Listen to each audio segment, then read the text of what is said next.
Welcome friends, मैं संजय कुमार सोनी। आज मैं आपको सिखाऊंगा सी प्रोग्रामिंग लैंग्वेज में पॉइंटर का एक नया कंसेप्ट।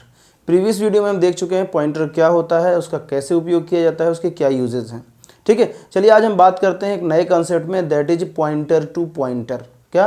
पॉइंटर टू पॉइंटर, या इसे डबल पॉइंटर भी कहा जाता है। क्या कहा जाता है? Double pointer. तो ध्यान दीजिएगा, जब कभी भी हम पॉइंटर के पहले, किसी भी वेरिएबल के पहले एक एस्ट्रिक सिंबल लगाते हैं तो वो पॉइंटर कहलाता है। क्या कहलाता है? पॉइंटर। लेकिन जब उसके पहले डबल एस्ट्रिक लगा दें तो उसे कहा जाता है पॉइंटर टू पॉइंटर या डबल पॉइंटर। आपको याद होगा कि जब मैंने पॉइंटर बताया था तो मैंने एक कंसेप्ट बताया था कि भाई पॉइंटर जो होता है, जैसे मान लीजिए कोई एक वेरिएबल है a इज इक्वल टू 5। ठीक है, पॉइंटर जो होता है, ये एक पॉइंटर बनाया हमने, पॉइंटर p। ठीक है, ये जो पॉइंटर होता है वो किसी भी अनदर वेरिएबल जिसका डेटा टाइप सेम है उसका एड्रेस होल्ड करने के लिए बनाया जाता है। पॉइंटर एक ऐसा वेरिएबल जो किसी दूसरे वेरिएबल के एड्रेस को होल्ड करने के लिए बनाया जाता है, बशर्ते दोनों का डेटा टाइप सेम होना चाहिए। ठीक है, ये बात मैंने की थी। तो सपोज करिए इसका एक डायग्राम बना के देख लेते हैं कि मान लीजिए कोई हमारे पास एक वेरिएबल a है, ये एक वेरिएबल है जिसकी वैल्यू कितनी है? 5 है। ठीक है, इसका हम एड्रेस मान लेते हैं FFF4, ये हमारा एड्रेस है।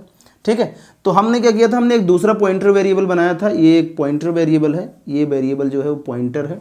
ठीक है, इसको आप, ताकि पता चले पॉइंटर वेरिएबल है। ठीक है, और इसका भी एड्रेस सपोज करते हैं FF2 है। ठीक है, और ये जो है वो इस एड्रेस को होल्ड करके रखता है, यानी इस वेरिएबल को।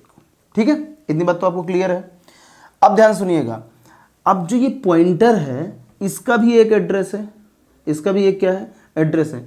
तो इस एड्रेस को स्टोर कराने के लिए हम यूज करते हैं डबल पॉइंटर या पॉइंटर टू पॉइंटर। क्या यूज करते हैं? डबल पॉइंटर या पॉइंटर टू पॉइंटर। तो इसको भी डिक्लेयर सेम वैसा ही करेंगे जैसा हमने डिक्लेयर किया था, इंटीजर डबल एस्ट्रिक, और सपोज करिए इस बार इसका नाम दे दिया क्या? P1। क्या नाम दे दिया?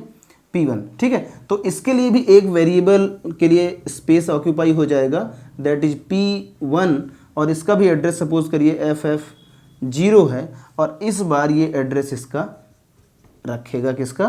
पॉइंटर का, FF2 का।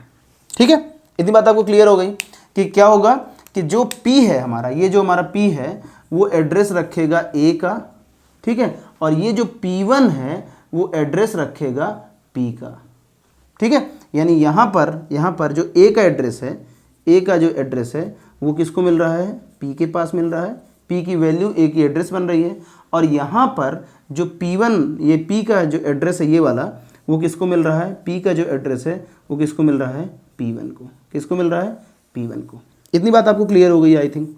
ठीक है, तो जो पॉइंटर टू पॉइंटर होता है वो क्या करता है? किसी पॉइंटर के एड्रेस को होल्ड करने के लिए बनाया जाता है। इसे पॉइंटर टू पॉइंटर भी बोलते हैं और डबल पॉइंटर भी बोलते हैं। ठीक है, इतना कंसेप्ट क्लियर है ना? अगर आपको इतना कंसेप्ट क्लियर है तो इस वीडियो में बने रहिए। मैं आपको इस जो कंसेप्ट है इससे रिलेटेड एक प्रोग्राम बता देता हूँ ताकि आपको ये चीज़ और भी क्लियर हो जाए। ठीक है, जितनी चीज़ें मैं बताऊंगा सबके नोट्स भी प्रोवाइड करूंगा, तो वीडियो में अंत तक बने रहें ताकि आपको नोट्स भी मिल जाए, लेक्चर भी मिल जाए, और ध्यान रखिए आपको लिखने की ज़रूरत बिल्कुल नहीं है। ओके,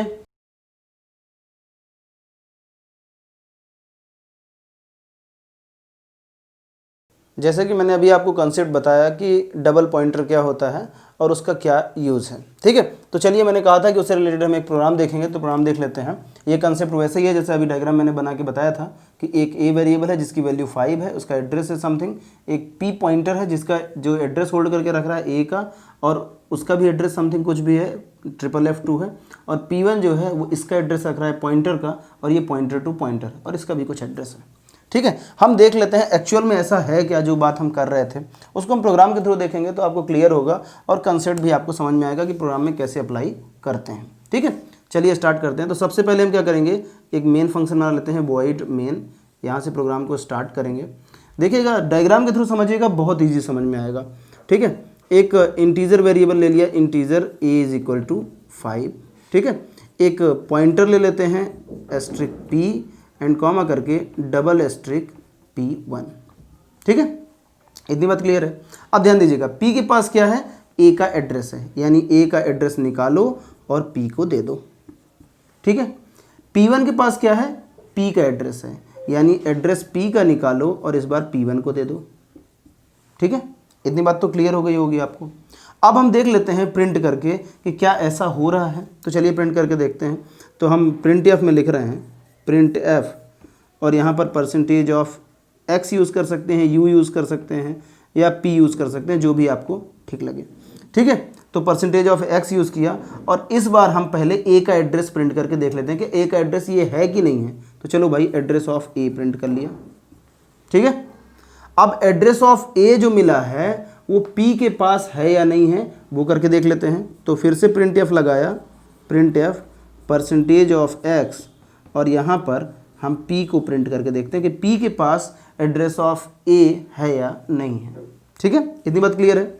चलिए उसके बाद फिर से प्रिंट एफ लगा देते हैं, प्रिंट एफ और परसेंटेज ऑफ x, और इस बार हम प्रिंट करते हैं भाई कि जो ये p1 एड्रेस होल्ड करके रख रहा है, p1 जो है एड्रेस होल्ड करके रख रहा है, वो p का एड्रेस है या नहीं है। तो सबसे पहले p का एड्रेस चेक कर लेते हैं। तो एड्रेस ऑफ p यानी पॉइंटर का हमने एड्रेस चेक कर लिया। ठीक है, फिर जो होल्ड करके रख रहा है उसका भी हम चेक करके देख लेते हैं भाई। तो परसेंटेज ऑफ x, अब ये होल्ड करके कौन रख रहा है भाई, p1 रख रहा है। तो हम p1 को प्रिंट करके देख लेते हैं कि p1 के पास उसका एड्रेस है या नहीं है। ठीक है, इतनी बात तो क्लियर हो गई। अब ध्यान से देखिएगा, यहाँ पर क्या होगा, जो ये एड्रेस ऑफ a प्रिंट करेंगे तो ff4 प्रिंट हो जाएगा।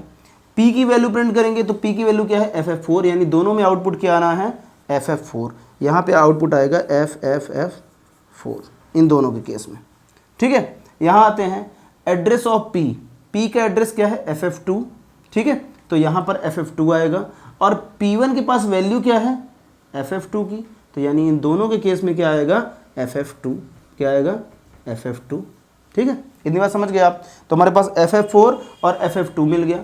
अब हम चेक कर लेते हैं भाई कि जो ये ff0 ये p1 का यानी पॉइंटर टू पॉइंटर है उसका भी कुछ एड्रेस है या नहीं है। तो हम क्या करेंगे, print f percentage of x और यहाँ पर एड्रेस ऑफ p1 चेक कर लेते हैं। क्या कर लिया हमने, एड्रेस ऑफ p1 चेक कर लिया। जब हमने चेक करेंगे तो यहाँ पर क्या आउटपुट आएगा भाई, यहाँ पर आउटपुट आएगा ff0। समझ गए आप मेरी बात को। ठीक है, तो ध्यान दीजिएगा, जो पॉइंटर टू पॉइंटर होता है वो किसी भी पॉइंटर के एड्रेस को होल्ड करने के लिए यूज किया जाता है। ठीक है, इतना कंसेप्ट तो क्लियर है ना। इस प्रोग्राम के भी मैं स्क्रीनशॉट दे रहा हूँ, इसको देख लीजिए और समझ लीजिए। कोई डाउट है तो आप कमेंट करके पूछ लीजिएगा। हालांकि मैं आपको एक चीज़ अभी और बता दूंगा, आप वीडियो में बने रहिएगा, कि जो ये वैल्यू है ये क्या इस पॉइंटर से हम प्रिंट कर सकते हैं, क्या हम इस पॉइंटर से भी प्रिंट कर सकते हैं, इसको भी हम एक प्रोग्राम में इंप्लीमेंट करके देख लेते हैं। ओके,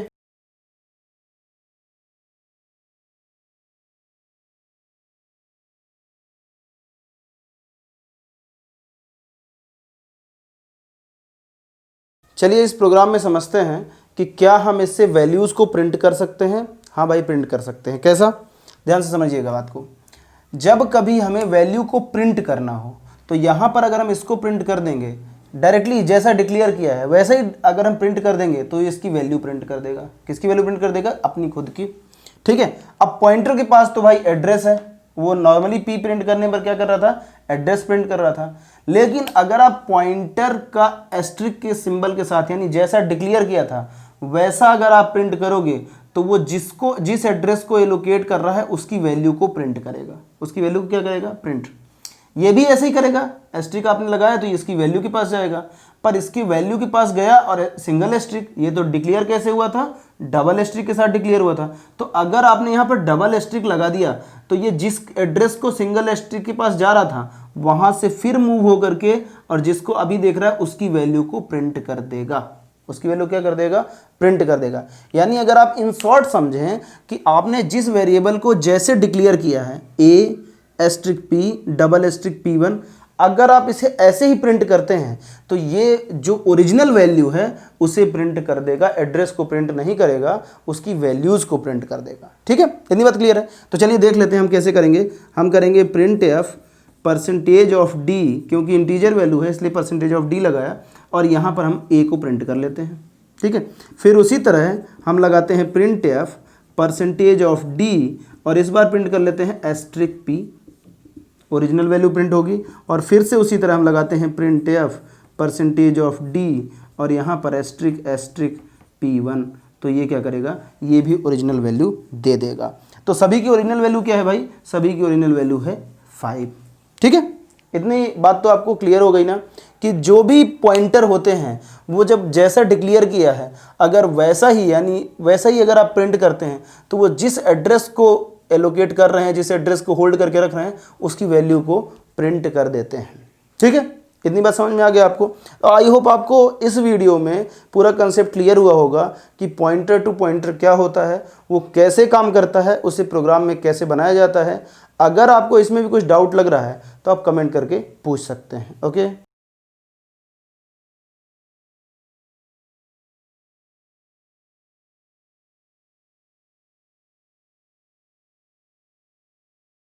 वीडियो आपको कैसा लगा एक बार कमेंट करके ज़रूर बताइए। अगर वीडियो पसंद आया है तो इसे लाइक कर लें। इस चैनल के लिए आप नए हैं तो रेड बटन को दबा करके आप इस चैनल को सब्सक्राइब कर लीजिए और अधिक से अधिक से दोस्तों के बीच में शेयर करिए। Thank you so much.